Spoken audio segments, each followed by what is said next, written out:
മരുന്നോ operation കൊണ്ടോ ജീവിതശൈലി രോഗങ്ങൾ മാറ്റാനാകില്ല. പക്ഷേ സ്വയം തിരുത്താൻ തയ്യാറായാൽ ജീവിതശൈലി രോഗങ്ങൾ മാറും. എല്ലാവർക്കും ഈ വീഡിയോയിലേക്ക് സ്വാഗതം. ഇതൊരു 4 പാർട്ട് സീരീസ് ആണ് ഹൃദ്രോഗത്തെ പറ്റി. ഇതിലത്തെ ആദ്യത്തെ പാർട്ട് എന്ന് പറഞ്ഞാൽ എന്താണ് ഹൃദ്രോഗം, എന്താണ് ഇതിൻ്റെ കാരണങ്ങൾ, എന്തുകൊണ്ടാണ് ഇത് വരുന്നത് എന്നുള്ളതിനെ പറ്റിയാണ്. നമ്മുടെ കൂടെ ഡോക്ടർ ജോളി തോംസൺ. ജീവിതശൈലി രോഗങ്ങളിലാണ് ഡോക്ടർ ഫോക്കസ് ചെയ്യുന്നത്. ഹൃദ്രോഗം ഒരു ജീവിതശൈലി രോഗമായിട്ടാണ് കാണപ്പെടുന്നത്. അതുപോലെ തന്നെ clinically supported life style correction, എങ്ങനെ മരുന്നും ശസ്ത്രക്രിയയും ഒഴിവാക്കാനായിട്ട് സാധിക്കും എന്നുള്ളതാണ് ഡോക്ടറിന്റെ ഫോക്കസ്. ആദ്യമായിട്ട് ഡോക്ടർ ജോളിയോട് ചോദിക്കാനുള്ളത്, ഹൃദ്രോഗം എന്ന് പറയുന്നത് എന്താണ്? ഹൃദയത്തെ ബാധിക്കുന്ന രോഗങ്ങളെല്ലാം ഹൃദ്രോഗം, ഹാർട്ട് ഡിസീസ് എന്നാണ് നമ്മൾ പറയുന്നത്. പിന്നെ കുറച്ചും കൂടെ നമ്മൾ മെഡിക്കലി നമ്മൾ നോക്കിക്കഴിയുമ്പോൾ കാർഡിയോ വാസ്കുലർ സിസ്റ്റം, ഹാർട്ടും രക്തക്കുഴലുകളും ശരിക്കും ഒരു യൂണിറ്റ് ആയിട്ടാണ് വർക്ക് ചെയ്യുന്നത്. ഹാർട്ട്, അതിനകത്ത് രക്തക്കുഴലുകളുണ്ട്, ആർട്ടറി അതായത് ശുദ്ധരക്തം കൊണ്ടുപോകുന്നത്, പിന്നെ വെയിന് അതായത് അശുദ്ധരക്തം തിരിച്ച് ഹാർട്ടിലേക്ക് കൊണ്ടുപോകുന്നത്. അപ്പോൾ ഇതൊരു സിസ്റ്റം ആയിട്ട് ഒരു യൂണിറ്റ് ആയിട്ടാണ് വർക്ക് ചെയ്യുന്നത്. ഏതിൽ അസുഖം വന്നു കഴിഞ്ഞ് കഴിഞ്ഞാലും, ഹാർട്ടിനെ വന്നു കഴിഞ്ഞ് കഴിഞ്ഞാൽ ഡെഫിനറ്റ്ലി ഹാർട്ടിന്റെ പ്രോബ്ലം വരും. അതുപോലെ തന്നെ രക്തക്കുഴലുകൾക്ക് ഡാമേജ് വന്നു കഴിഞ്ഞ് കഴിഞ്ഞാലും ഇൻഡയറക്ട്ലി അത് ഹാർട്ടിലേക്ക് വരും. അപ്പോൾ ഈ രോഗങ്ങൾ ഏതിനെയും നമുക്ക് ഹാർട്ട് ഡിസീസ് എന്നാണ് ജനറലി പറയാം.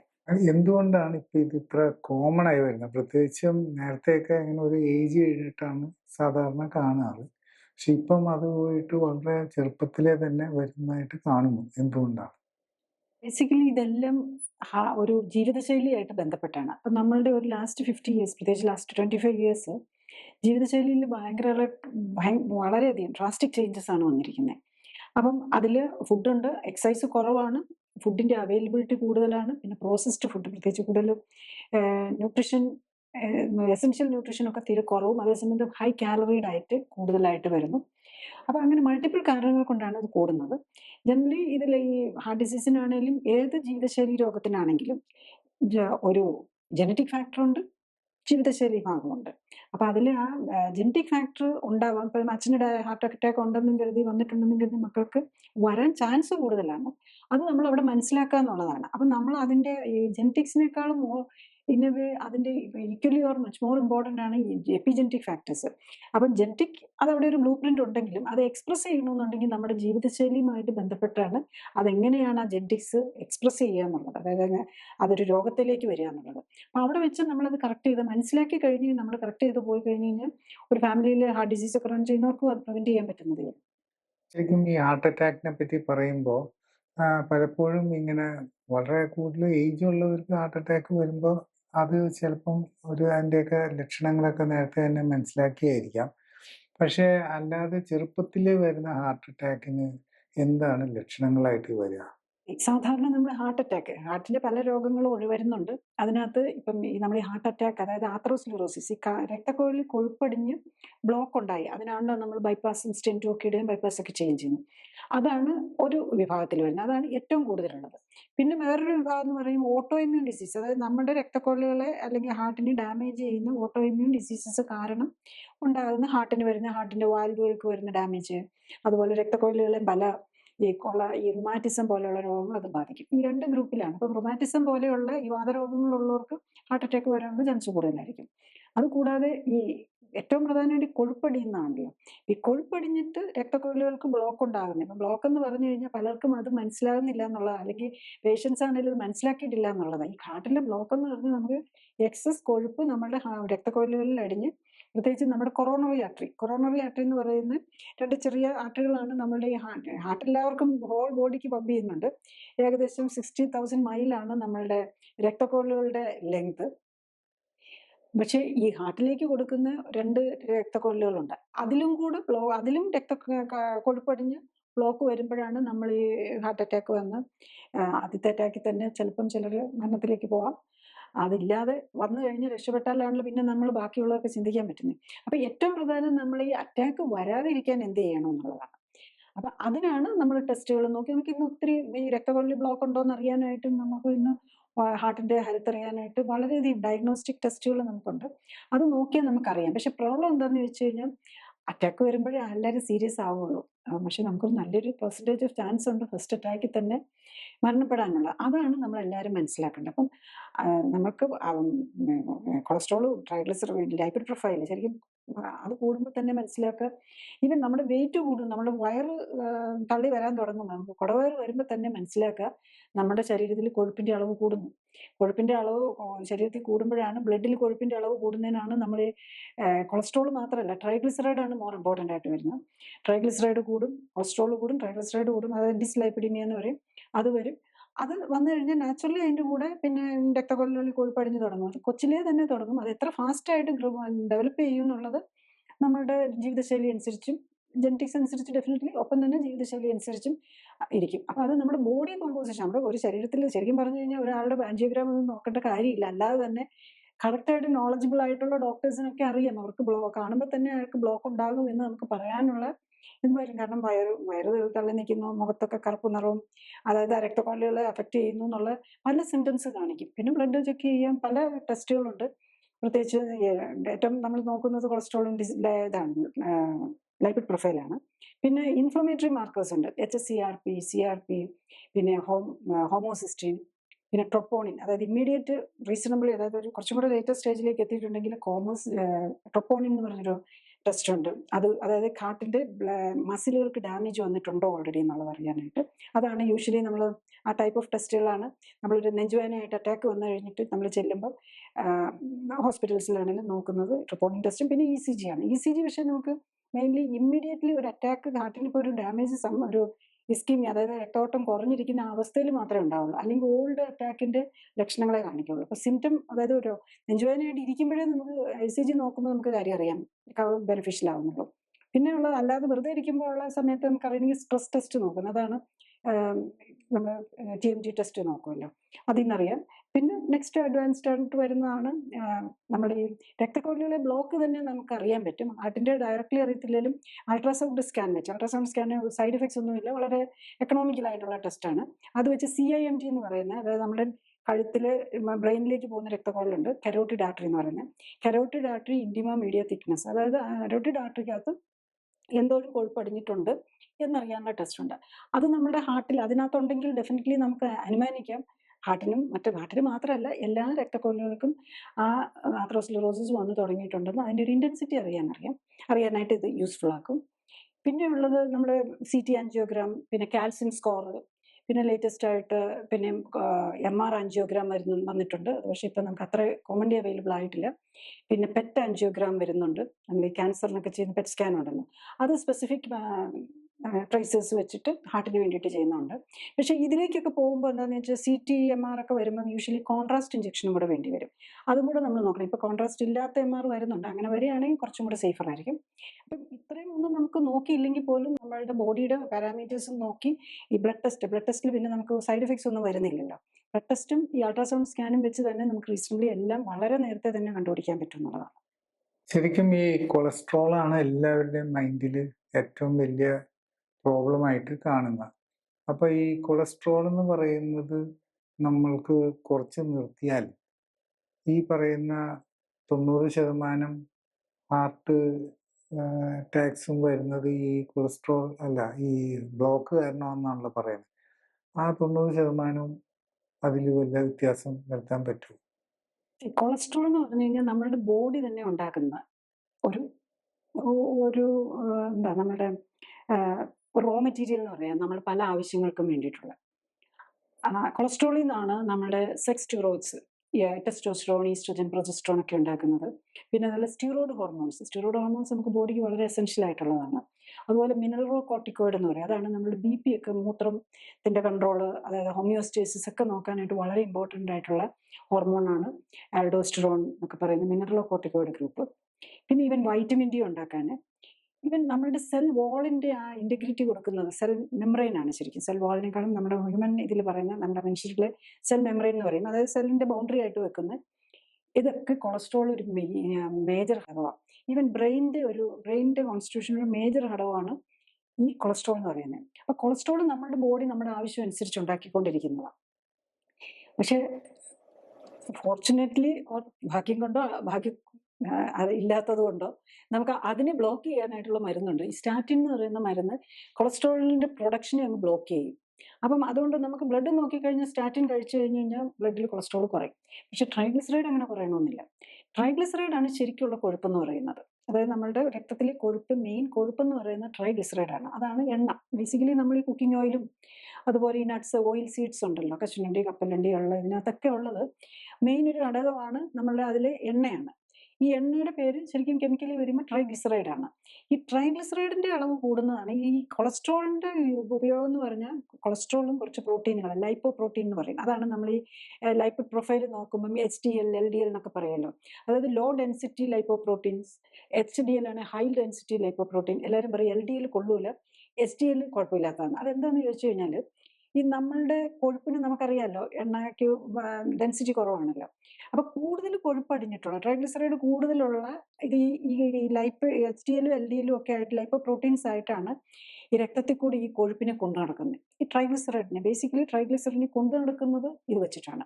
ഈ ലൈപ്പോ പ്രോട്ടീൻ ആക്കി അതിനെ ഡിസോൾവ് ചെയ്ത്, നമുക്കറിയാം എണ്ണ വെള്ളത്തിൽ ലയിക്കില്ലല്ലോ, പിന്നെ പൊങ്ങിക്കിടക്കത്തില്ലേ ഉള്ളൂ. അതിനെ ലയിപ്പിക്കാൻ വേണ്ടിയിട്ട് ലയിപ്പിച്ച് ഒരു കാരിയറാണ് ശരിക്കും ലൈപ്പോ പ്രോട്ടീൻസ് എന്ന് പറയുന്നത്. അപ്പൊ ഈ LDL എന്ന് പറഞ്ഞാൽ എന്താ, അത് ഫുള്ളി ലോഡഡ് ട്രക്കായിട്ട് കൂട്ടാം. അതായത് കൊഴുപ്പ് ഫുള്ളി ലോഡഡ് ആയിട്ടുള്ള ട്രക്കാണ് ശരിക്കും പറഞ്ഞാൽ LDL. HDL ആണല്ലോ നേരെ തിരിച്ചാണ്. അതിനകത്ത് തീരെ എംറ്റി സ്പേസ് ആണ്. അതിനെ ആക്സെപ്റ്റ് ചെയ്യാൻ പറ്റും. എവിടെയെങ്കിലും കൊഴുപ്പുണ്ടെങ്കിൽ അതിനെ തിരിച്ചു കൊണ്ടുവരാനും എല്ലാം ഇതിന് പറ്റും. കാരണം അത് എംറ്റി ആണ്, ഒന്നുമില്ലാതെ കാലി ട്രക്കാണ്. അപ്പൊ അത് ആവശ്യത്തിന് ഉണ്ടാകുക എന്നുള്ളതാണ് ഏറ്റവും പ്രധാനം. അപ്പൊ കൂടുതൽ കൊഴുപ്പ് ഇങ്ങനെ നടക്കുന്നുണ്ട്, നമ്മൾ നോക്കേണ്ടത്, നമ്മൾ ട്രൈഗ്ലിസറൈഡ് വെറുതെ ഒരിടത്തൊന്നും വരില്ല, നമ്മുടെ ഭക്ഷണത്തിൽ നിന്നേ വരുള്ളൂ. ഒന്നെങ്കിൽ ഈ നമ്മൾ ഈ കഴിക്കുന്ന ഓയിലും ഓയിൽ സീഡ്സും ഓയിൽ ചേർന്ന ഭക്ഷണത്തിൽ നിന്ന്, അല്ലെങ്കിൽ കൂടുതൽ കാർബോഹൈഡ്രേറ്റ് ഉണ്ടാക്കിയാൽ കാർബോഹൈഡ്രേറ്റിന് ഗ്ലൂക്കോസ് ആയിട്ട് മാറ്റും. അതിനെ പിന്നെ നമ്മുടെ ലിവറാണ് അതിനെ ഫാറ്റായിട്ട് മാറ്റും. കൂടുതലുണ്ടോ അതിനെ ഫാറ്റാക്കി മാറ്റും. അപ്പം നമ്മൾ ഭക്ഷണം കൂടുതൽ കഴിക്കുന്നതുകൊണ്ട് മാത്രമാണ് ട്രൈഗ്ലിസറൈഡ് അല്ലെങ്കിൽ കൊഴുപ്പ് നമ്മളുടെ ബ്ലഡിൽ കൂടുന്നത്. അവിടെയാണ് നമ്മൾ ശ്രദ്ധിക്കേണ്ടത്. ശരിക്കും കൊളസ്ട്രോൾ അല്ല. നമ്മൾ കൊളസ്ട്രോൾ ഇപ്പം സ്റ്റഡീസ് കാണിക്കുന്നുണ്ട്, പഴയ സ്റ്റഡീസ് ഒക്കെ പറയും. അതെല്ലാം ഈ സ്റ്റഡീസിന്റെ എല്ലാം ബേസ് വരുന്നത് ആ മെഡിക്കൽ കമ്പനിയും അല്ലെങ്കിൽ ആ പ്രൊഡ്യൂസേഴ്സുമായിട്ട് റിലേറ്റഡ് ആയിട്ടായിരിക്കും അതിന് വരുന്നത്. അപ്പൊ ഏത് മരുന്ന് വരുമ്പോഴും അതിന്റെ ബെനിഫിറ്റ് എന്നുള്ള ഒരു കണക്കിലായിരിക്കും വരുന്നത്. പക്ഷെ ലോങ് ടേം സ്റ്റഡീസ് വളരെയധികം വ്യക്തമാണ്. ഈ ഹാർട്ട് അറ്റാക്ക് ഉണ്ടാകുന്ന, ഒരു സെക്കൻഡായി ഹാർട്ട് അറ്റാക്ക് ഉണ്ടാകുന്ന എല്ലാവരും ഈ കൊളസ്ട്രോളിനുള്ള മരുന്ന് കഴിച്ചുകൊണ്ടിരിക്കുന്നവരാണ്. പക്ഷെ എന്നാലും കൊളസ്ട്രോൾ പലരുടെയും ആദ്യം 5 മില്ലിഗ്രാമിൽ തുടങ്ങി 10ആയി, 20ആയി, 40ആയി, 80 മില്ലിഗ്രാം ഒക്കെ കൊളസ്ട്രോളിന് സ്റ്റാറ്റിൻ എടുക്കുന്ന പേഷ്യൻസ് ഉണ്ട്. പക്ഷെ എന്നാലും അവർക്ക് അറ്റാക്ക് വരുന്നുണ്ട്. അതിനകത്ത് തന്നെ ക്ലിയർ ആണല്ലോ. അത് കഴിച്ചുകൊണ്ട് മാത്രം അറ്റാക്ക് പ്രിവെന്റ് ചെയ്യാൻ പറ്റില്ല എന്നുള്ളത് വെരി ക്ലിയർ ആണ്. അപ്പം ലോങ് ടേം സ്റ്റഡീസും ഒക്കെ കാണിക്കുന്ന കുറച്ചൊരു ബെനിഫിറ്റ് ഉണ്ടാകാം. അത് തന്നെ പറയുന്ന സ്റ്റാറ്റിന് കുറച്ചൊരു ആന്റി ഇൻഫ്ലമേറ്ററി ഇഫക്റ്റ് ഒക്കെ ഉണ്ട്. അതുകൊണ്ട് ചിലപ്പോൾ എന്തെങ്കിലും കുറച്ച് ബെനിഫിറ്റ് ഉണ്ടാകും. പക്ഷെ നമ്മൾ കാണുന്നതാണ് വീണ്ടും വീണ്ടും സ്റ്റെന്റും ബൈപ്പാസും ഒക്കെ ചെയ്യുന്നവർക്കൊക്കെ അവർ വെരി ഹൈ ഡോസ് കൊളസ്ട്രോളിന്റെ മരുന്ന് കഴിക്കുന്നുണ്ടെങ്കിലും അത് പിന്നെയും വരാം. അപ്പൊ അത് വെരി ക്ലിയർ ആണ്. നമ്മൾ കൊളസ്ട്രോളിന് മരുന്ന് കഴിച്ചു എന്ന് പറഞ്ഞാൽ ഹാർട്ട് അറ്റാക്ക് വരാതിരിക്കുന്നു പ്രതീക്ഷിക്കരുത്. ഇപ്പം നമ്മൾ പറഞ്ഞൊരു കാര്യമാണ് ഈ കൊളസ്ട്രോൾ, ഫുഡ്, ആ ഒരു കണക്ഷൻ. പക്ഷെ പറഞ്ഞു കേൾക്കുന്നത് ഇത് കൂടാതെ നമ്മളുടെ ഗട്ട് മൈക്രോബയോട്ട എന്ന് പറയുന്നത് ഭയങ്കരമായിട്ട് ഈ കാർഡിയോ ഡിസീസസുമായിട്ട് ബന്ധപ്പെട്ടാണ്. അതിൻ്റെ അർത്ഥം ഈ ഓയിലും കാർബോഹൈഡ്രേറ്റും അല്ലാതെ ഉള്ള ഭക്ഷണങ്ങളും നമ്മളുടെ വയറിനെ ബാധിക്കുന്നുണ്ട്. അത് വളരെ കൂടുതൽ എഫക്റ്റ് ചെയ്യും. അതിനെപ്പറ്റി സാധാരണ എന്താണ് ആൾക്കാർ മനസ്സിലാക്കേണ്ടത്? ഗട്ട് ഹെൽത്ത്, ഈവൻ നമ്മുടെ വായുടെ ഹെൽത്ത്, ഓറൽ ഹെൽത്ത്, മൗത്തിൻ ഇതിലെ അതും പല സ്റ്റഡീസും കാണിക്കുന്നുണ്ട്. അതും ഹാർട്ട് ഡിസീസുമായിട്ട് വളരെ കണക്റ്റഡ് ആണെന്ന്. കാരണം ഈ വായുടെ ഇല്ലാത്ത ബാക്ടീരിയ വളരുമല്ലോ. അപ്പം ഈ എക്സസ് ബാക്ടീരിയ വായ്ക്കകത്ത് വളരുന്നത് തന്നെ നമ്മുടെ സാധാരണയുള്ള ഈ ആത്രോസ്ക്ലെറോസിസ്, കൊഴുപ്പടിഞ്ഞുള്ളതുമായിട്ട് ബന്ധപ്പെട്ടും ഈ ഇൻഫ്ലമേഷൻ കൂട്ടും. അതാണ്. അപ്പം ബാക്ടീരിയയിൽ നിന്ന് വരുന്ന ചില കെമിക്കലുകൾ, ടോക്സിൻസ് എന്നൊക്കെ പറയും, അത് നമ്മുടെ ബ്ലഡിലേക്ക് പോയി അത് നമ്മുടെ ഇൻഫ്ലമേഷൻ കൂട്ടും. പിന്നെ ഈ ഏറ്റവും പ്രധാനം എന്താണെന്ന് വെച്ചാൽ അതിൻ്റെ ഏറ്റവും നല്ലൊരു എക്സാമ്പിൾ നമ്മൾ ഇതുമായിട്ട് ബാക്ടീരിയ ആയിട്ട് ബന്ധപ്പെട്ട് നമുക്ക് പറയാവുന്ന എന്താണെന്ന് വെച്ചാൽ റുമാറ്റിക് ഫീവർ വരുമല്ലോ. ഈ റുമാറ്റിക് ഫീവറാണ് ഈ വാൽവുകൾക്ക് ഡാമേജ് വരുത്തുന്നത്. ഈ റുമാറ്റിക് ഫീവർ, അതായത് പനി, അതിന് സാധാരണ സിംറ്റംസ് എന്തായിരിക്കും എന്ന് വെച്ചാൽ പനി വരും, അതുപോലെ ജോയിന്റ് പെയിനും വരും. അപ്പൊ അത് ഫ്ലീറ്റിംഗ് ആർത്രൈറ്റിസ് എന്ന് പറയും. ഒരു ജോയിന്റിന് വരും, പിന്നെ പിറ്റേ ദിവസം മറ്റേ വേറൊരു ജോയിന്റിനായിരിക്കും, ചിലപ്പോൾ കാലിലായിരിക്കും, പിറ്റേ ദിവസം കൈക്കായിരിക്കും. ഇങ്ങനത്തെ ആർത്രൈറ്റിസ്, ഇങ്ങനെ ജോയിന്റ് പെയിനും പനിയും കൂടെ വരുന്നതിനാണ് റുമാറ്റിക് ഫീവർ എന്ന് പറയുന്നത്. അത് ശരിക്കും ഒരു ബാക്ടീരിയ കാരണമാണ് വരുന്നത്. സ്ട്രെപ്റ്റോകോക്കസ്, അതിനാണ് ASO ടൈറ്റർ ഒക്കെ നോക്കുന്നത്. അപ്പോൾ ASO ടൈറ്റർ കൂടുതലുള്ളവർക്ക് ഈ ആൻറ്റിബയോട്ടിക്സ് കണ്ടിന്യൂസ് ആയിട്ട് ആൻറ്റിബയോട്ടിക്സ് പണ്ടൊക്കെ ആണെങ്കിൽ 3 ആഴ്ച കൂടുമ്പം പെൻസിലിൻ ഇഞ്ചക്ഷൻ എടുക്കുകയായിരുന്നു. ഇപ്പം അതിന് വേറെ ഓറൽ മെഡിസിൻസ് ആണ് പലപ്പോഴും എടുക്കുന്നത്. അത് എന്തിനാണ് അങ്ങനെ? അത് ഈ ബാക്ടീരിയൽ ഇൻഫെക്ഷൻ വന്നും അത് ഹാർട്ടിനെ ബാധിക്കാതിരിക്കാനാണ്. ബേസിക്കലി അതൊരു ഹാർട്ടിൻ്റെ വാൽവുകൾക്ക് ഡാമേജ് വരും. അപ്പം റിപ്പീറ്റഡ് ആയിട്ട് ഈ റുമാറ്റിക് ഫീവർ വന്നു കഴിയുമ്പം ഈ ഹാർട്ടിന് ഡാമേജ് വന്ന് അങ്ങനെയാണെങ്കിൽ ഹാർട്ടിന് വാൽവ് മാറ്റിയിരിക്കുന്ന ശസ്ത്രക്രിയയൊക്കെ ചെയ്യേണ്ടി വരുന്നത്. അതെങ്ങനെയാണ് സംഭവിക്കുന്നതെന്ന് വെച്ചാൽ ഈ ബാക്ടീരിയയുടെ ചില പ്രോട്ടീനും നമ്മുടെ ഹാർട്ടിൻ്റെ ഈ വാൽവിനൊക്കെ ഉപരിയുള്ള, വാൽവിന് മാത്രമല്ല രക്തക്കൊഴലുകൾക്കും ഒക്കെ ഉള്ള ചില പ്രോട്ടീനുമായിട്ട് സാമ്യമുണ്ട്. അപ്പം നമ്മളുടെ ഇമ്മ്യൂൺ സിസ്റ്റം എന്താ ചിന്തിക്കുന്നത്? ഇത് ബാക്ടീരിയ ആണെങ്കിൽ നമ്മുടെ ഹാർട്ടിനെ തന്നെ പോയി അറ്റാക്ക് ചെയ്യും. അതാണ് അതിനകത്ത് വരുന്നത്. ഒരു ഓട്ടോ ഇമ്മ്യൂൺ ഡിസീസ്. നമ്മുടെ ഇമ്മ്യൂൺ സിസ്റ്റം തന്നെ ബാക്ടീരിയ ഏതാ നമ്മുടെ ഹാർട്ട് ഏതാണെന്ന് തിരിച്ചറിയാൻ മേലാതെ അറ്റാക്ക് ചെയ്യുന്നതാണ്. അപ്പം ആ രീതിയിലും നമ്മളുടെ ഹെൽത്തുമായിട്ട് കണക്ഷൻ വരുന്നുണ്ട്. പിന്നെ ഇതുപോലെ നമ്മുടെ ഗട്ടിനകത്തും ഇതുപോലെ തന്നെ പ്രശ്നങ്ങൾ വരാം. പിന്നെ നമ്മൾ ഈ കഴിക്കുന്ന മരുന്ന്, ആസ്പിരിൻ പോലെയുള്ള മരുന്ന് തന്നെ വയറിനകത്ത് അൾസർ ഉണ്ടാക്കുക. അതാണ് ഏറ്റവും വലിയ സൈഡ് ഇഫക്റ്റ്. അപ്പോൾ ഈ അൾസർ വന്നു കഴിഞ്ഞാൽ എങ്ങനെയാണ്? അവിടെ നമുക്കറിയാലോ, സ്കിന്നിൽ ഒരു അൾസർ വന്നു കഴിഞ്ഞാൽ അവിടെ എക്സ്പോസ്ഡ് ആവുകയാണല്ലോ. അപ്പം നേരെ ഈ അണുക്കളും എല്ലാം ബ്ലഡിനകത്തേക്ക് കയറി പോവാം. അപ്പം ഇതൊക്കെ ഇൻഫ്ലമേഷൻ കൂട്ടും. അങ്ങനെ ഈ ഇൻഫ്ലമേഷൻ കൂടി രക്തക്കൊഴലുകൾക്ക് തന്നെ ഇൻഫ്ലമേഷൻ വരുമ്പോഴാണ് ഈ കാർഡിയാക് മാർക്കേഴ്സ് HCRP ഒക്കെ കൂടുന്നത്. അതൊക്കെ കാർഡിയാക് മാർക്കേഴ്സിന്റെ ഇൻഫ്ലമേറ്ററി, രക്തക്കൊഴലുകൾക്ക് ഇൻഫ്ലമേഷൻ വന്നിട്ടുണ്ടോ എന്ന് അറിയാനുള്ള ടെസ്റ്റാണ് HCRP.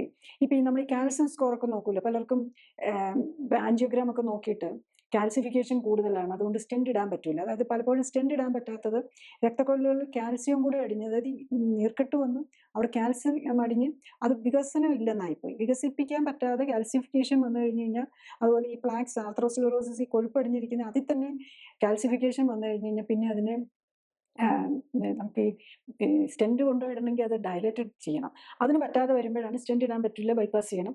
അല്ലെങ്കിൽ ഇപ്പോൾ പുതിയതായിട്ട് വന്നിരിക്കുന്ന പിന്നെ ഈ സ്റ്റെൻറ്റ് ഇങ്ങനെ കാൽസിഫിക്കേഷനായിട്ട് ഈ പ്ലാക്കിൽ കാൽസ്യം അടിഞ്ഞ് ബ്ലോക്ക് ആയിരിക്കുന്ന ആ പ്ലാക്കിനെ പൊടിക്കാനുള്ള ഒരു റൊട്ടേറ്ററും ഈ പ്രത്യേക സോണിക് വേവ്സ് അല്ലെങ്കിൽ ലേസർ യൂസ് ചെയ്ത് പൊടിച്ച് കളയുന്നൊക്കെ ടെക്നോളജി വന്നിട്ടുണ്ട്. പക്ഷെ ഇപ്പം എല്ലാം നമ്മൾ ഓർക്കണം, ഇത് പൊടിച്ച് അപ്പോഴത്തെ കളഞ്ഞു കഴിഞ്ഞ് കഴിഞ്ഞാൽ നമ്മുടെ ഇൻഫ്ലമേഷൻ മാറണം. അതിൻ്റെ കാര്യം ചിലപ്പം ഗട്ടിൽ നിന്നുള്ള ബാക്ടീരിയസ് ആകാം, മൗത്തിൽ നിന്നുള്ള ബാക്ടീരിയസ് ആകാം. അപ്പം അതിനെ കറക്റ്റ് ചെയ്യാതെ നമ്മൾ വേറെ എന്തൊക്കെ ചെയ്താലും ഡിസീസ് പ്രോഗ്രഷൻ പിന്നെയും കണ്ടിന്യൂ ചെയ്തുകൊണ്ടിരിക്കും. ശരിക്കും ഈ ഹാർട്ടിന്റെ പ്രോബ്ലം ഒക്കെ ആയിട്ട് തുടങ്ങുമ്പോൾ ആദ്യം മരുന്ന് കൊടുത്താണല്ലോ കൺട്രോൾ ചെയ്യാൻ നോക്കുക. അപ്പം ശരിക്കും ഈ മരുന്നുകൾ എന്തൊക്കെയാണ്, എന്താണ് ഉദ്ദേശിക്കുന്നത്? ഹാർട്ടിന്റെ പ്രോബ്ലം അല്ലെങ്കിൽ ഇപ്പൊ എപ്പോഴും കൊളസ്ട്രോൾ കണ്ടു കഴിഞ്ഞ് കഴിഞ്ഞാൽ ഇപ്പൊ എല്ലാവരും ഒരു ജനറൽ ഹെൽത്ത് ചെക്കപ്പ് ചെയ്യുമ്പോൾ നമ്മളൊരു ബ്ലഡ് ഷുഗറും നോക്കും, ഒരു ലൈപ്പിഡ് പ്രൊഫൈലും നോക്കും. അതാണ് സാധാരണ എപ്പോഴും ചെയ്യുന്നത്. പിന്നെ ഒരു CBC നോക്കും. CBC എന്ന് പറയുമ്പോൾ ഒരു ഇൻഫ്ലമേറ്ററി മാർക്കാണ്. ചിലപ്പം ഇപ്പോഴൊന്നും സാധാരണ ESR അതിൻ്റെ കൂടെ കാണാറില്ല. അത്രയൊക്കെയാണ് നമ്മളൊരു, ഞാൻ പേഷ്യൻസ് ഒക്കെ പറയും, ഞാൻ എല്ലാ ടെസ്റ്റും ചെയ്ത് ഡോക്ടറെ അതിന് കുഴപ്പമില്ല, അല്ലെങ്കിൽ എൻ്റെ അതായിരിക്കും പലരും വരുന്നത്. അപ്പം അത് നോക്കുമ്പോൾ നമ്മൾ കാണുന്നത് ചിലപ്പോൾ അവരുടെ കൗണ്ട് കൂടുതലായിരിക്കും. പക്ഷെ പനിയും ഒന്നും ഇല്ലാത്തവർക്ക് ഇച്ചിരി കൗണ്ട് കൂടിയാലും ഡോക്ടേഴ്സ് ഒന്നും പറയാറില്ല. കാരണം അതിൻ്റെ ഇൻഫ്ലമേഷൻ്റെ റീസൺ എന്താണെന്ന് അറിയില്ല. അപ്പം അത് ട്രീറ്റ് ചെയ്യാൻ വേറെ മാർഗങ്ങളില്ല. അപ്പം ഡോക്ടേഴ്സിന് തരാനുള്ള കാര്യങ്ങളിൽ ഒത്തിരി ലിമിറ്റേഷൻസ് ഉണ്ട്. അപ്പോൾ ഹാർട്ടിൻ്റെ സംബന്ധിച്ച് കഴിഞ്ഞ് കഴിഞ്ഞാൽ കൊളസ്ട്രോളിന് ഉണ്ടെങ്കിൽ കൊളസ്ട്രോളിന് മരുന്ന് തന്നു കഴിഞ്ഞാൽ കൊളസ്ട്രോൾ കുറയ്ക്കാൻ പറ്റും. പക്ഷെ അതുകൊണ്ട് നമ്മുടെ പ്രോബ്ലം അവിടെ തീരുന്നില്ല. കൊളസ്ട്രോളിൻ്റെ ആ പ്രൊഡക്ഷൻ പിന്നെ അങ്ങ് എൻസൈമിനെ ബ്ലോക്ക് ചെയ്ത് കൊളസ്ട്രോൾ കുറയും. പക്ഷേ ഈ കൊളസ്ട്രോൾ കൂടാൻ കാരണം പലപ്പോഴും നമ്മളുടെ ഏതെങ്കിലും ഹോർമോൺസോ കുറയുന്നത് കൊണ്ടോ, അല്ലെങ്കിൽ നമ്മളുടെ ബോഡിയിലെ സെല്ലുലാർ ടേൺ ഓവർ, അതായത് കൂടുതൽ സെൽസ് ഡാമേജ് ആകുന്നു. അപ്പം നമ്മുടെ ബോഡി കൂടുതൽ പുതിയ സെല്ലുകളെ ഉണ്ടാക്കണം. അപ്പം നാച്ചുറലി കൊളസ്ട്രോളിൻ്റെ അളവ് കൂടും, കാരണം പുതിയ സെല്ലിന് കൊളസ്ട്രോൾ വേണം. അപ്പം അങ്ങനെ നമ്മുടെ സിസ്റ്റത്തിന് കൂടുതൽ, ഈവൻ വൈറ്റമിൻ ഡി ഡെഫിഷ്യൻസി ഉള്ള ഒരാൾക്ക് കൊളസ്ട്രോൾ കൂടുതലായിരിക്കും. കാരണം വൈറ്റമിൻ ഡി നമ്മുടെ ബോഡിക്ക് ഉണ്ടാക്കണമെങ്കിൽ കൊളസ്ട്രോൾ വേണം. സോ ഈ ഹോർമോണിൽ എന്തെങ്കിലും ചേഞ്ച് വരുമ്പോഴും എല്ലാം നമ്മുടെ ഈ കൊളസ്ട്രോൾ കൂടുതൽ ഉണ്ടാക്കിക്കൊണ്ടിരിക്കും. അപ്പം അതിൽ നമ്മൾ ഫോക്കസ് ചെയ്യുകയല്ല, ഒന്ന് നമ്മൾ ട്രൈഗ്ലിസറൈഡിനെ ഫോക്കസ് ചെയ്ത് കറക്റ്റ് ചെയ്ത് കൊണ്ടുപോകുക എന്നുള്ളതാണ് നമ്മൾ നോക്കേണ്ടത്. പിന്നെ യൂഷ്വലി നമ്മൾ മരുന്നായിട്ട് പല മരുന്നുകളും നമ്മൾ യൂസ് ചെയ്യുന്ന, ഒന്ന് സ്റ്റാറ്റിൻ യൂസ് ചെയ്യും, പിന്നെ രക്തം കട്ട പിടിക്കാതിരിക്കാനായിട്ടുള്ള. അതായത് അതെന്തിനാണെന്ന് ചോദിച്ചു കഴിഞ്ഞാൽ, ഈ രക്തക്കൊഴലുകളിൽ കൊഴുപ്പടിഞ്ഞിരിക്കുകയാണല്ലോ. ഈ കൊഴുപ്പ് ഇങ്ങനെ ചെറിയ മുഴകൾ പോലെയാണ്. അതായത് രക്തക്കൊഴലുകൾക്ക് അകത്ത് ചെറിയ ചെറിയ മുഴകൾ പോലെ ഈ കൊഴുപ്പിൻ്റെ മുഴകളായിരിക്കും. ഇത് കൂടിക്കഴിഞ്ഞ് കഴിഞ്ഞാൽ ചിലപ്പോൾ ഇത് പൊട്ടിയെന്നിരിക്കും. അപ്പോൾ പൊട്ടുമ്പോൾ എന്ത് പറ്റും? അതിനകത്തുനിന്ന് ഈ ട്രൈഗ്ലിസറൈഡും കൊളസ്ട്രോളും എല്ലാം കൂടെ പുറത്തേക്ക് വരുമ്പം അവിടെ അതിനെ അതൊരു നമ്മുടെ ബോഡി കാണുന്നത് അവിടെ ഒരു ബ്ലീഡിങ്, ഒരു പ്രശ്നം ഉണ്ടെന്നുള്ളതാണ്. അപ്പോൾ അവിടെ കൊണ്ടൊരു ക്ലോട്ടിനെ ഉണ്ടാക്കി അതിനെ സീൽ ചെയ്യാനായിട്ട് നോക്കും. നമ്മൾ ലീക്ക് വരുമ്പോൾ സീൽ ചെയ്യുമല്ലോ എന്ന് പറഞ്ഞ പോലെ ക്ലോട്ട് വെച്ച് സീൽ ചെയ്യാൻ നോക്കും. പക്ഷേ രക്തക്കൊഴലുകൾ വളരെ നേരിയതാണല്ലോ. അതിനകത്തൊരു ക്ലോട്ട് വെച്ച് അതിനെ സീൽ ചെയ്യുമ്പോഴേക്കും ബ്ലഡ് സർക്കുലേഷൻ തന്നെ ബ്ലോക്ക് ചെയ്യും. അങ്ങനെ വരുമ്പോഴാണ് ഈ പെട്ടെന്ന് ഹാർട്ട് അറ്റാക്ക് വരുന്നത്. അപ്പോൾ ചെറിയ രക്തക്കൊഴലുകളിലൊക്കെ വരുമ്പം നമുക്ക് ചെറിയ വേദനയായിട്ട് അറിയും. പക്ഷെ മേജർ രക്തക്കൊഴലുകളിൽ വന്നു കഴിഞ്ഞാൽ എന്ത് പറ്റുമെന്ന് ചോദിച്ചാൽ, പ്രത്യേകിച്ച് നമ്മുടെ ഈ കാർഡിന് പേസ് മേക്കർ ഇരിക്കുന്ന സ്ഥലമുണ്ട്. അങ്ങോട്ടുള്ള സർക്കുലേഷനിലൊക്കെ ആണെങ്കിൽ പെട്ടെന്ന് നമ്മൾ ഹൃദയം സ്തംഭിച്ചു പോകുന്ന പോലെ വരും, ഹൃദയസ്തംഭനം പോലെ വരും. അങ്ങനെ വരുമ്പോഴാണ് നമ്മൾ ഫസ്റ്റ് അറ്റാക്കിൽ തന്നെ മരിക്കാൻ ഇടവരുന്നത്. അതിന് വലിയ രക്തക്കൊഴലുകളാണെങ്കിലും മാസിക് ഹാർട്ട് അറ്റാക്ക് എന്ന് പറയും, അവിടെ നമ്മൾ ഹൃദയസ്തംഭനം പോലെ വന്ന് മരണം സംഭവിച്ചിരിക്കും. കാരണം ഹൃദയസ്തംഭനം വന്നു കഴിഞ്ഞ് കഴിഞ്ഞാൽ നമ്മൾ യൂഷ്വലി ഇപ്പം അത്ര പെട്ടെന്ന് തന്നെ ആരെങ്കിലും CPR ഒക്കെ കൊടുത്ത് അതിനെ ഒന്ന് റിവൈവ് ചെയ്തില്ലെങ്കിൽ, കാരണം ഹാർട്ട് ഒരു 3 or 4 മിനിറ്റ്സ് സ്റ്റോപ്പായി പോയിട്ട് പിന്നെ റിവൈവ് ചെയ്താൽ പോലും അവർക്ക് മിക്കവാറും ബ്രെയിൻ ഡെത്ത് വന്നിട്ടുണ്ടാകും, അല്ല മേജർ ബ്രെയിൻ ഡാമേജ് വന്നിട്ടുണ്ടാകും. അപ്പം അതാണ് അതിൻ്റെ പ്രോബ്ലം. അപ്പം നമ്മൾ അതിന് വേണ്ടിയിട്ട് കാത്തിരിക്കാതെ നമ്മൾ വരാതിരിക്കാൻ വേണ്ടിയിട്ടുള്ള ഇതാണ് നോക്കേണ്ടത്. അപ്പോൾ രക്തക്കൊഴലുകളിലൊക്കെ കൊളസ്ട്രോൾ കൂടുതലുണ്ടെങ്കിൽ നമ്മൾ സ്റ്റാറ്റിനും കഴിച്ച് നമ്മുടെ ആസ്പിരിനും കഴിച്ച് പോയാൽ മാത്രം പോരാ. അങ്ങനെ ഇങ്ങനെ കൊളസ്ട്രോളിന് ഇത് വരുമ്പം, ഈ കൊളസ്ട്രോളിൻ്റെ ഈ അതെറോസ്ക്ലീറോസിസ് പൊട്ടി ഈ ലീക്ക് വരുമ്പോൾ പെട്ടെന്ന് വന്ന് ക്ലോട്ട് ഫോർമേഷൻ ചെയ്യാതിരിക്കാൻ വേണ്ടിയിട്ടാണ് നമ്മൾ ഈ ആസ്പിരിൻ ഒക്കെ കഴിക്കുന്നത്. പക്ഷേ ഈ ആസ്പിരിൻ്റെ ഒക്കെ പ്രോബ്ലം എന്താണെന്ന് വെച്ചാൽ, അത് നമ്മൾ കുറേ നാൾ കഴിയുമ്പോൾ ബോഡി അത് ഓവർകം ചെയ്യും. അപ്പോൾ നമ്മൾ ഈ ലോങ് ടൈം ആയിട്ട് ആസ്പിരിൻ ഒന്നും കഴിച്ചാലും, കാരണം നമുക്കറിയാം അങ്ങനെ കഴിച്ചുകൊണ്ടിരിക്കുന്നവർക്കും ഹാർട്ട് അറ്റാക്ക് വരുന്നുണ്ടല്ലോ. അപ്പോൾ അതുകൊണ്ടൊന്നും കാര്യമായിട്ടുള്ള ബെനിഫിറ്റ് വരുന്നില്ല. ബേസിക്കലി നമ്മൾ ഇത് ജീവിതശൈലി രോഗമാണ്. ഹാർട്ടിൻ്റെ ഈ പ്രത്യേകിച്ച് ഹാർട്ട് അറ്റാക്ക് വരുന്നതും ബ്ലോക്ക് വന്ന് പെട്ടെന്ന് ഇങ്ങനെ ഇതൊക്കെ വന്ന് ഒരു ക്ലോട്ട് ഉണ്ടായി ബ്ലോക്ക് വരുന്നതും എല്ലാം ജീവിതശൈലിയായിട്ട് ബന്ധപ്പെട്ട് നമ്മുടെ ഈ ബ്ലഡിനകത്തുള്ള ബോഡിക്കകത്തുള്ള കൊഴുപ്പുമായിട്ട് ബന്ധപ്പെട്ടാണെന്നുള്ളത് നമ്മൾ മനസ്സിലാക്കണം. പിന്നെ ഉള്ളത് ഈ ഷുഗർ കാരണം, ഷുഗർ കൂടി ഗ്ലൂക്കോസ് കൂടി നിൽക്കുന്നവരുടെയും രക്തക്കൊഴലുകളാണ് ഡാമേജ് ചെയ്യുന്നത്. അവിടെയും രക്തക്കൊഴലുകൾക്ക് ഇൻഫ്ലമേഷനാണ് വരുന്നത്. ഇതൊക്കെയാണ് നമ്മുടെ ഹാർട്ട് അറ്റാക്കിലേക്ക് നയിക്കുന്ന കാര്യങ്ങൾ. അപ്പം അവിടെ നമ്മൾ കറക്റ്റ് ചെയ്ത് പോകേണ്ടതിന് പകരം നമ്മൾ സിംപ്ലി എന്താ ചെയ്യുക, കൊളസ്ട്രോൾ കൂടി അതിനുവേണ്ടി ഇത് കഴിക്കും, ആസ്പിരിനും കഴിക്കും, ബ്ലഡ് ക്ലോട്ട് വരാതിരിക്കാൻ ആസ്പിരിനും ബ്ലഡ് തിന്നറായിട്ട് കഴിക്കും, സ്റ്റാറ്റിനും കഴിക്കും. പിന്നെ പ്രഷറുണ്ട്, ഷുഗറിന് അങ്ങനെയുള്ള മരുന്നുകളിലാണ് നോക്കുന്നത്. അപ്പം അവിടെ അല്ല നമ്മൾ ബേസിക്കലി പ്രഷർ വരാൻ തന്നെ കാരണം രക്തക്കൊഴലുകൾക്ക് ഡാമേജ് വന്നിരിക്കുന്നതുകൊണ്ടാണ്. രക്തക്കൊഴലുകൾക്ക് ഡാമേജ് വരുന്നതുകൊണ്ട് പ്രഷർ വരുന്നു. പ്രഷർ കൂടി കഴിയുമ്പോൾ ഹാർട്ടിൻ്റെ വർക്ക് ലോഡ് കൂടി ഹാർട്ട് മസിലിൻ്റെ തിക്നെസ് ഒക്കെ കൂടും. അപ്പോൾ കൂടുതൽ ഡിമാൻഡ് വരും. ഓക്സിജനും ബ്ലഡ് ഫ്ലോയും കൂടുതൽ വേണം. പക്ഷേ പോകാനായിട്ട് രക്തക്കൊഴലുകൾ ഹാർട്ടിൻ്റെത് ബ്ലോക്ക് ആയിട്ടിരിക്കുകയാണ്. അങ്ങനെ വരുമ്പോഴാണ് നമ്മൾ അറ്റാക്കിലേക്ക് പോകുന്നത്. അപ്പോൾ അതിൻ്റെ കറക്റ്റ് മെക്കാനിസം മനസ്സിലാക്കി നമ്മുടെ റൂട്ട് കോസ്, അതായത് അടിസ്ഥാന കാരണം മനസ്സിലാക്കി അവിടെയാണ് നമ്മൾ ട്രീറ്റ്മെൻറ്റ് കൊടുക്കേണ്ടത്. അതിന് അടിസ്ഥാന കാരണം ട്രീറ്റ് ചെയ്യാൻ നമ്മളിപ്പോൾ ഉപയോഗിക്കുന്ന ബ്ലഡ് തിന്നറോ അല്ലെങ്കിൽ സ്റ്റാറ്റിനോ ഒന്നും ബെനിഫിഷ്യൽ ആകുന്നില്ല എന്ന് ഓർക്കണം. ഈ ആൻജിയോപ്ലാസ്റ്റിയും സ്റ്റെൻറ്റിങ് ഒക്കെ ചെയ്തു കഴിഞ്ഞാലും മിക്കവാറും പല കേസുകളിലും ഈ 1 കൊല്ലം കൊണ്ടോ അല്ലെങ്കിൽ 2 കൊല്ലം കൊണ്ട് വീണ്ടും ഇത് ചെയ്യേണ്ടി വരുന്നു. പക്ഷെ അതേസമയം ഈ പേഷ്യൻസ് ഒക്കെ അവർ ലൈഫ് സ്റ്റൈലൊക്കെ കറക്റ്റ് ചെയ്തിട്ടുണ്ടെന്നുള്ളതാണ് അവർ ചിന്തിക്കുന്നത്. അപ്പം പിന്നെ എന്താണ് അതിനുള്ള ഒരു option? Properly life style correct ചെയ്തിട്ടുണ്ടെങ്കിൽ, ലൈഫ് സ്റ്റൈൽ കറക്റ്റ് ആണെന്ന് നമുക്ക് പറയാൻ പറ്റണമെങ്കിൽ, മരുന്നില്ലാതെ 3-4 മരുന്നും ഇൻസുലിനും എടുത്തുകൊണ്ട് ഷുഗർ കൺട്രോൾ ചെയ്താൽ അത് ലൈഫ് സ്റ്റൈൽ കറക്റ്റ് എന്ന് പറയാൻ പറ്റില്ല. അതുപോലെ മരുന്നെടുത്ത് BP കൺട്രോൾ ചെയ്യേണ്ട വരുന്നുണ്ടെങ്കിൽ ലൈഫ് സ്റ്റൈൽ കറക്റ്റ് അല്ല എന്ന് നമ്മൾ മനസ്സിലാക്കണം. പിന്നെ ഈ ബ്ലഡ് തിന്നേഴ്സും ഇതെല്ലാം കൂടെ കഴിച്ചുകൊണ്ടിരിക്കുമ്പോൾ നമുക്ക് ഒരാൾക്ക് ലൈഫ് സ്റ്റൈൽ കറക്റ്റ് ചെയ്യാൻ പറ്റില്ല. കാരണം ഡയബറ്റീസിന് മരുന്ന് കഴിക്കുന്ന ഒരാൾക്ക് ഫുഡ് കൺട്രോൾ ചെയ്യാൻ പറ്റില്ല. കാരണം നമ്മുടെ സമയത്ത് ആ മരുന്നിൻ്റെ ഇഫക്റ്റ് കൊണ്ട് ഹൈപ്പോഗ്ലൈസീമിയ വരും, ഗ്ലൂക്കോസ് കുറഞ്ഞു പോയി ക്ഷീണം വരുന്നത് കൊണ്ട് പേഷ്യൻറ്റിന് ഡയറ്റ് നോക്കാൻ പറ്റാതെ വരും. അപ്പോൾ അവർ കൂടുതൽ പിന്നെ എന്താണെന്ന് പറഞ്ഞു കഴിഞ്ഞാൽ ഭക്ഷണം കഴിച്ചുകൊണ്ടിരിക്കും. അതുകൊണ്ട് തന്നെയാണ് പലർക്കും ഈ ഇൻസുലിനൊക്കെ എടുക്കുന്ന പേഷ്യൻറ്റും ഡയബറ്റിക് മെഡിസിൻസ് എടുക്കുന്ന പേഷ്യൻറ്റും വെയിറ്റ് റിഡക്ഷൻ ഒന്നും അവരോട് വേണമെന്ന് പറഞ്ഞു കഴിഞ്ഞാൽ അവർക്ക് ചെയ്യാൻ പറ്റില്ല. പിന്നെ ഈ ആസ്പിരിൻ കഴിക്കുന്നവർക്ക് ഇതുപോലെ തന്നെയാണ്, വയറ് കത്തുമായിരിക്കും, അപ്പം വിശപ്പ് വന്നുകൊണ്ടിരിക്കും. അപ്പം എപ്പോഴും വിശപ്പും ഇത് വരും. ആസ്പിരിനും കഴിച്ചിട്ട് ഇത് വരുമ്പോൾ ഈവൻ ഞാൻ ഒരു പേഷ്യൻറ്റിനെ കാണുമായിരുന്നു, അയാൾക്ക് രാത്രി 10 മണിയാകുമ്പോൾ, അതുവരത്തേക്ക് ഒന്നും കുഴപ്പമില്ല, രാത്രി ഒരു 10 മണിയാകുമ്പം BP കൂടും എന്ന് പറയുന്നു. അല്ലാത്ത സമയമൊക്കെ, അതായത് 3-5 മരുന്ന് കഴിച്ചുകൊണ്ടിരുന്ന ഒരു പേഷ്യൻ്റാണ് കേട്ടോ. യൂഷ്വലി നമ്മൾ ഈ clinically supported life style correction എടുക്കുമ്പോൾ ഇതിൻ്റെ മന്ത് നമുക്ക് എല്ലാ മരുന്നും നിർത്താൻ പറ്റാറുണ്ട്. പക്ഷേ ഇദ്ദേഹത്തിൻ്റെ കാര്യത്തിൽ മാത്രം മരുന്ന് നമുക്ക് കുറച്ചുകൂടെ നിർത്താൻ പറ്റുന്നില്ല. അപ്പം നോക്കിയപ്പം പിന്നെ നോക്കി വന്നപ്പോൾ മനസ്സിലാകുന്നത് എന്താ, രാത്രി അതുപോലെ ഈ BP അങ്ങ് കംപ്ലീറ്റ് കൺട്രോൾ ആവാത്തത് കൊണ്ട് ഈ ആസ്പിരിൻ കഴിച്ചുകൊണ്ടിരിക്കുന്ന ആസ്പിരിൻ ഗ്ലോപ്പലോക്കും കഴിക്കുന്നുണ്ടായിരുന്നു. ആസ്പിരിൻ മാത്രമായിട്ട് കുറച്ചുകൊണ്ടുവന്നു. പക്ഷെ വൈകുന്നേരം ആസ്പിരിനും കഴിച്ചിട്ടാണ് കിടക്കുന്നത്. അപ്പം നമുക്ക് ഈ ബുദ്ധിമുട്ടൊന്നും തോന്നുന്നില്ലെങ്കിലും ഇത് നമ്മളുടെ വയറിൽ അസ്വസ്ഥത ഉണ്ടാക്കും. അത് ഇൻഡയറക്ട്ലി നമ്മുടെ വയറുമായിട്ട് നമ്മൾ അത്ര കണക്റ്റഡ് ആണെന്നുള്ളതാണ്. അപ്പം ഈ 10 മണി 8 മണി 7 മണി ആകുമ്പം ഈ ആസ്പിരിനും കഴിച്ചിട്ട് കിടക്കുന്ന ആൾക്ക് 10 മണി ആകുമ്പോഴേക്കും ഒരു കാരണവും ഇല്ലാതെ പ്രഷർ കൂടുന്നു. യൂഷ്വലി പ്രഷർ കൂടുന്നത് നമുക്ക് സ്ട്രെസ് വരുമ്പോഴാണ്. സ്ട്രെസ് ഇതായിട്ടാണ്. അല്ലെങ്കിൽ നമ്മൾ ഫിസിക്കൽ ആക്ടിവിറ്റി ഒക്കെ കൂടുമ്പോൾ നാച്ചുറലി ഇച്ചിരി പ്രഷർ കൂടുന്നു. ഇത് വെറുതെ കിടക്കുന്ന ഒരാൾക്ക് പ്രഷർ കൂടേണ്ട രാത്രി ഒരു കാരണവശാലും പ്രഷർ കൂടേണ്ട കാര്യമില്ല. രാത്രി നമ്മളും പ്രഷർ കൂടുന്നുണ്ടെങ്കിൽ അത് നമ്മൾ കഴിച്ച മരുന്നുമായിട്ടും കൂടെ നമ്മൾ റിലേറ്റ് ചെയ്യേണ്ടതാണ്.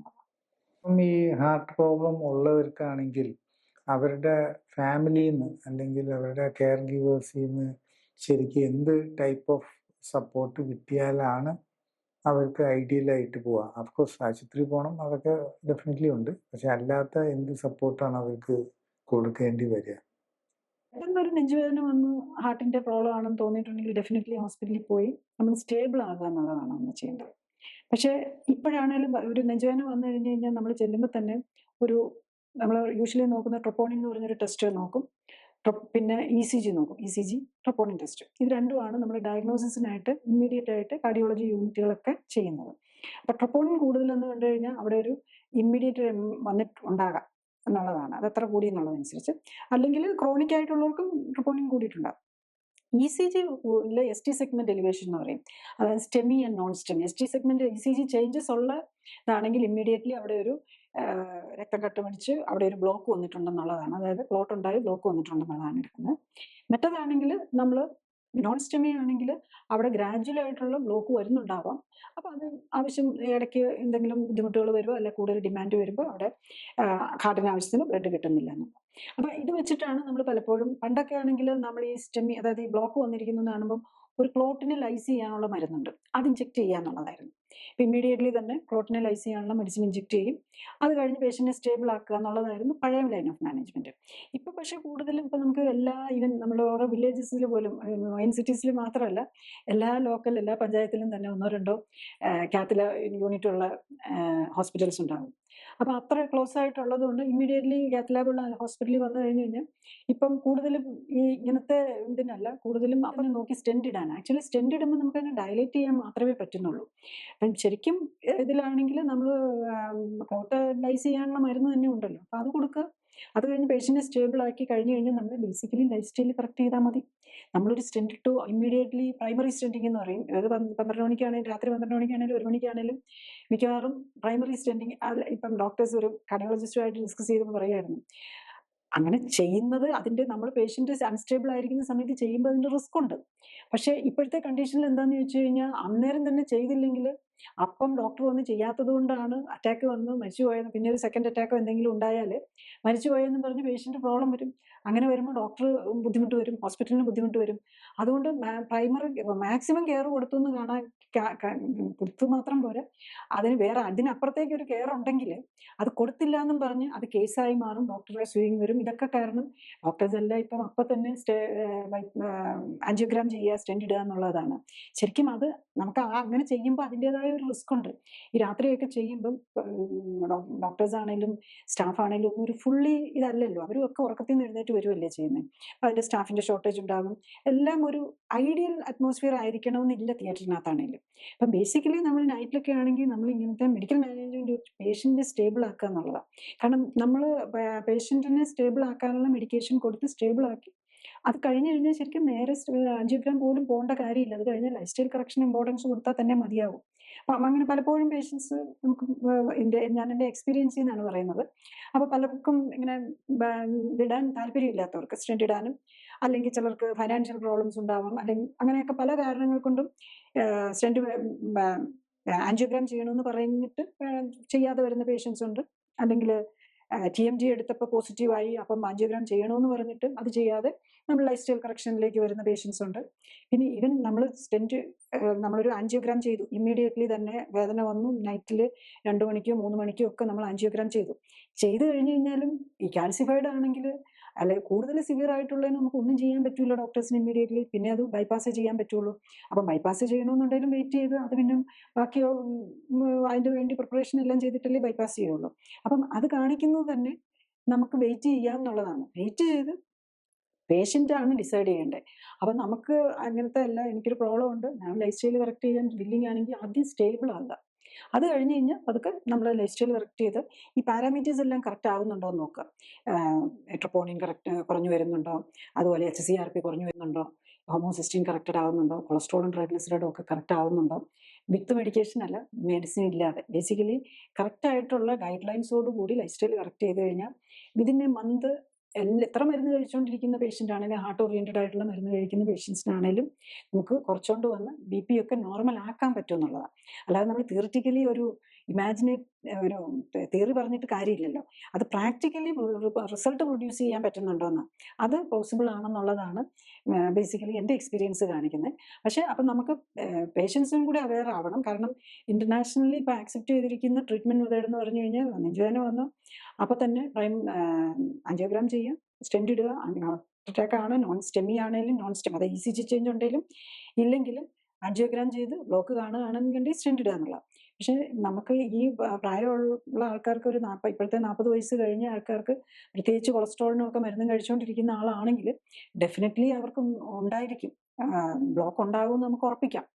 പക്ഷേ നമ്മൾ ഈ ബ്ലോക്ക്, ഈ സ്റ്റെൻറ്റ് ഇട്ട് നമ്മൾ ബ്ലോക്ക് മാറ്റുന്നതെന്ന് പറഞ്ഞു കഴിഞ്ഞാൽ അത് ആ ഒരു പോയിന്റിൽ മാത്രം 1 or 2 സെൻറ്റിമീറ്ററിനാണ് ഈ സ്റ്റെൻറ്റിൻ്റെ ലെങ്ത് വരുന്നത്. അപ്പം അത്രയും ഭാഗത്ത് മാത്രമേ ആ ബെനിഫിറ്റ് വരുന്നുള്ളൂ. നമ്മൾ ഓൾമോസ്റ്റ് ഞാൻ നേരത്തെ പറഞ്ഞത് 60,000 മൈലാണ് നമ്മുടെ രക്തക്കുഴലുകളുടെ ലെങ്ത്. പിന്നെ അത് കഴിഞ്ഞിട്ടുള്ള ഭാഗവും ഒക്കെ, അപ്പം അത് നമ്മളൊരു പാർഷ്യൽ ഒരു ഇത് മാത്രമാണ്, ബെനിഫിറ്റ് മാത്രമാണ് അതുകൊണ്ട് കിട്ടുന്നത്. അതോടുകൂടി നമ്മുടെ ഈ ഫസ്റ്റ് എപ്പിസോഡ് തീരുകയായി. അടുത്ത എപ്പിസോഡിൽ നമ്മൾ കാർഡിയോവാസ്കുലർ ഡിസീസസ്, ഹൃദ്രോഗത്തിൻ്റെ ലേറ്റസ്റ്റ് ആയിട്ട് അവൈലബിൾ ആയിട്ടുള്ള ട്രീറ്റ്മെൻറ്റ്സിൻ്റെ കാര്യങ്ങളായിരിക്കും ഡിസ്കസ് ചെയ്യുക. നന്ദി, നമസ്കാരം. രോഗകാരണം മനസ്സിലാക്കി പ്രബുദ്ധരാക്കുക. ജീവിതശൈലി ക്രമീകരണത്തിലൂടെ രോഗങ്ങളെ മാറ്റുക.